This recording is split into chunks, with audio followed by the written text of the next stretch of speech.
Welcome back. In this video segment, I want to talk about formatting versus data rounding in Python. I have a small program I put together, which you can click here, and I have it already loaded in idle. It's actually a very, very simple program. I ask for a number, and I treat it as a float, so I'm looking for decimal values. I put it up to the screen, unformatted, unmodified. I then format it to 2 decimal positions, and then I do a rounding. But before we do that, I'd like to take you on a quick journey to Excel. And notice here I have the value 123.456. And some of you are familiar with Excel. I imagine most of you are, and I'll make it a little larger. And so that number is what we call a raw data. It means it's just entered and shown as exactly the way it was typed in.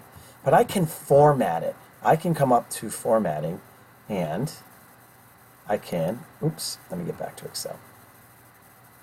And I can say I want it to be formatted with 2 decimal positions. Going the wrong way, 2 decimal positions. And see how it rounds? So right now I'm showing the user 123.456. But behind the scenes, this is the exact same value.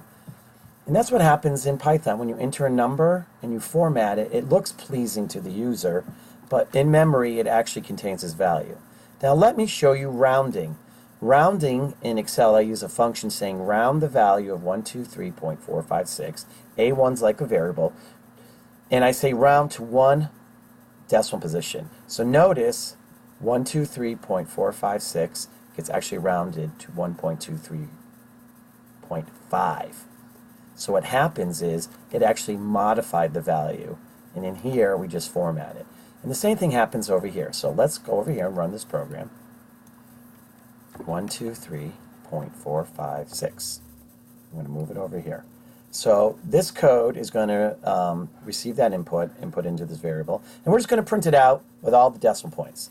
Here I'm going to show you how to format it, which means in memory it will still be 123.456, but it will format and make it look visually pleasing.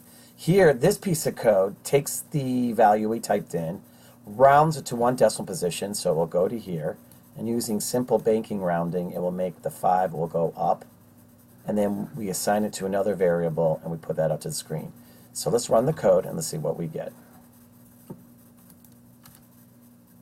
And you can see that this is how it's stored in memory. Here's how we format it, even though this is how it's stored in memory. And on this variable, which is f number 2, we actually took f number, rounded in 1 decimal position. So it took 123.456, rounded it to only 1 decimal position, and we ended up with 123.5. So I hope you understand the difference between rounding and formatting.